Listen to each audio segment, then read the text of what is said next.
Assalamualaikum warahmatullahi wabarakatuh. Saya Anggun Mela Jusman dari kelas B dengan NIM 240701502032 akan mempersembahkan Lifespan sebagai tugas akhir mata kuliah Psikologi Perkembangan Anak. Perkenalkan, nama saya Anggun Mela Jusman. Saya akrab disapa sebagai Anggun. Saya lahir pada tanggal 6 Mei 2006, tepatnya di Masamba. Dan saat ini saya berusia 18 tahun. Saya merupakan anak pertama dari 3 bersaudara. Hobi yang senang saya lakukan di waktu luang yaitu berolahraga, seperti berenang, dan saya juga senang menonton drama Korea. Bagi saya, menjaga keseimbangan antara pekerjaan dan kehidupan pribadi sangatlah penting. Teori yang saya gunakan dalam video ini yaitu teori perkembangan Jean Piaget. Jean Piaget adalah seorang psikolog perkembangan asal Swiss yang dikenal luas atas teori perkembangan kognitifnya yang menjelaskan bagaimana anak-anak membangun pemahaman melalui 4 tahap. Ia berpendapat bahwa kemampuan berpikir atau kekuatan mental anak-anak bervariasi tergantung pada tahap perkembangan mereka. Perkembangan kognitif anak-anak dipengaruhi oleh potensi mereka sendiri dan pengalaman yang mereka alami di lingkungan. 4 tahapan perkembangan kognitif menurut Piaget yaitu tahap sensori motor usia 0-2 tahun, tahap praoperasional usia 2-7 tahun, tahap operasional konkret usia 7-11 tahun, dan tahap-tahap operasional formal 11 tahun ke atas. Yang pertama ada masa prenatal. Pada awal masa kehamilan, ibu saya sering mengalami morning sickness, sembelit, seringkali juga mengalami mabuk kendaraan, perut semakin tegang, dan badan semakin kurus, hingga kandungan berusia 4 bulan. Menurut teori Santrok, gejala ini merupakan hasil dari peningkatan hormon human embryonic gonadotropin. Dan menurut ibu saya, seringkali ketika ayah saya mengaji atau berbicara pada saya yang berada dalam kandungan, saya seringkali menendang untuk merespon. Santrok juga mencatat bahwa janin sudah bisa merespon rangsangan suara sejak usia kehamilan 24 minggu. Sikap ayah saya yang berbicara dan mengaji kepada saya saat dalam kandungan itu mencerminkan bonding prenatal yang menurut teori attachment dapat memperkuat hubungan emosional antara anak dan orang tua setelah kelahiran. Sehingga dapat dikatakan untuk perkembangan fisik dan kesehatan saya pada masa prenatal dapat dikatakan normal, walau pada sensorik belum sepenuhnya matang. Selanjutnya yang kedua ada tahap sensori motor. Dari lahir hingga bayi atau dari usia 0-2 tahun. Saya lahir di malam hari pada hari Selasa, tepatnya pada tanggal 6 Mei.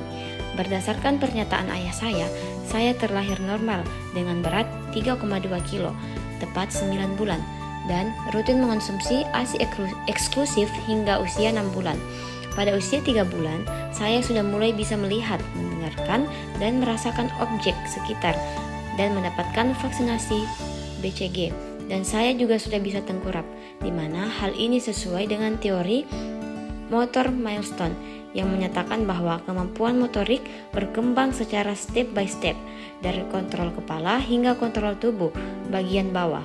Ketika usia 4 bulan, saya sudah bisa duduk dan melakukan bubbling, sehingga menunjukkan bahwa perkembangan motorik kasar dan halus saya masih sesuai dengan teori perkembangan motorik dari Gesell, dan beberapa gigi tampak sudah ingin muncul ketika usia 6 bulan. Tepat ketika saya sudah berhenti mengonsumsi ASI eksklusif, saya dititipkan ke tetangga karena kedua orang tua saya ingin bekerja, tapi saya langsung mengakrabkan diri dengan tetangga.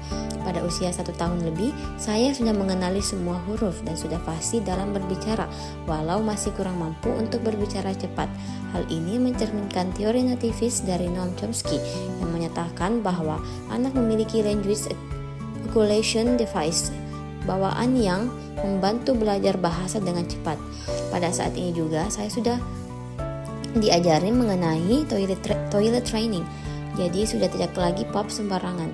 Hal ini sejalan dengan teori psikososial dari Erik Erikson, di mana anak-anak pada tahap autonomy versus chain adopt 1-3 tahun mulai mengembangkan kemandirian termasuk toilet training tadi, dan ketika usia 2 tahun saya sudah bisa mengeja huruf. Selanjutnya yang ketiga ada tahap praoperasional atau anak-anak awal, usia 2 hingga 5 tahun. Perkembangan fisik saya normal karena berdasarkan pernyataan ayah saya, ketika usia 2-5 tahun itu ukuran tinggi saya naik 3-4 kali, tepatnya sejak lahir, yang mencerminkan adanya growth patterns. Pada usia 4 tahun, saya sudah masuk TK. Pada saat itu, saya seringkali dipanggil untuk membacakan doa di depan teman-teman.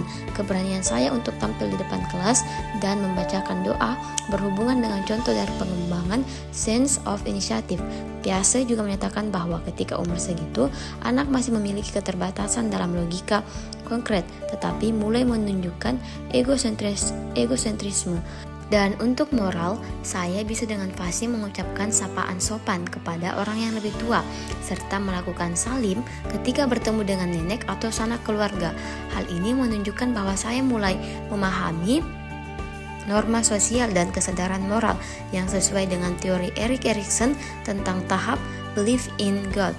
Untuk kognitifnya juga berkembang dengan baik karena saya dapat merespon dan bahkan menirukan beberapa suara hewan seperti kucing, harimau, dan lain sebagainya. Selanjutnya ada tahap pro-operasional konkret, anak-anak tengah usia 6-9 tahun. Ketika sudah memasuki SD, di sini perkembangan sosial saya sudah bagus karena di sekolah saya mendapatkan banyak teman untuk belajar dan bermain. Santrop menjelaskan bahwa anak-anak pada usia ini mulai mengembangkan hubungan persahabatan karena sudah memahami konsep seperti persahabatan sejati. Pada usia 6-9 tahun, juga saya sangat suka dengan tekstur pasir. Jadi pada masa ini saya selalu bermain masak-masakan dengan teman-teman saya, di mana masakannya itu dari tumbuh-tumbuhan, batu, atau pasir. Santrop menjelaskan bahwa pada usia ini, anak-anak mengembangkan koordinasi tubuh yang lebih baik dan kemampuan untuk melakukan tugas yang lebih rumit, seperti memasak dengan teman-teman saya tadi. Jadi dapat dikatakan untuk perkembangan motorik saya saat itu berkembang dengan normal.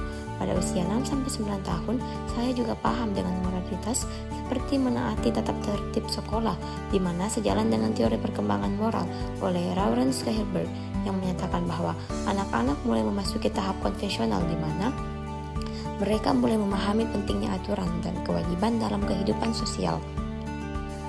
Selanjutnya ada tahap terakhir untuk anak-anak akhir usia 10-12 tahun. Pada masa ini, untuk perkembangan kognitif saya sudah bisa untuk membaca peta, apalagi pada pelajaran matematika di SD. Terdapat materi yang mengharuskan kita menghitung skala. Hal ini sejalan dengan teori perkembangan kognitif oleh Jean Piaget, di mana saya sudah mampu memahami konsep-konsep seperti skala, jarak, dan simbol-simbol abstrak yang berada dalam peta. Pada masa itu, membaca peta dunia menjadi hobi saya setiap kali pulang sekolah, sehingga saya menjadi tahu mengenai kota-kota di luar negeri yang pengucapannya sulit.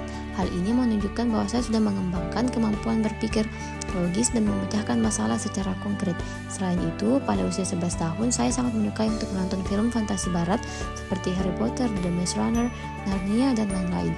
Dari menonton film itu, saya pun mengetahui beberapa kata sulit dan beberapa kosakata dalam bahasa asing, seperti observational learning yang diperkenalkan oleh Bandura, di mana saya mengamati dan meniru apa yang dilihat di lingkungan dan menirukannya. Hal ini juga didukung oleh Chomsky pada Language Acquisition Device yang membantu saya menyerap bahasa baru dengan cepat. Hingga pada usia 11 menuju 12 tahun, ketika saya sudah masuk di pesantren, saya dipilih untuk menjadi anggota pengurus OSIS bagian Departemen Bahasa. Vygotsky menekankan bahwa pembelajaran dipengaruhi oleh interaksi sosial dari scaffolding dari orang sekitar seperti guru dan teman sebaya yang membantu saya mengingatkan keterampilan berbahasa. Baiklah, itulah lifespan dari saya. Terima kasih atas perhatiannya. Sekian dari saya. Wassalamualaikum warahmatullahi wabarakatuh.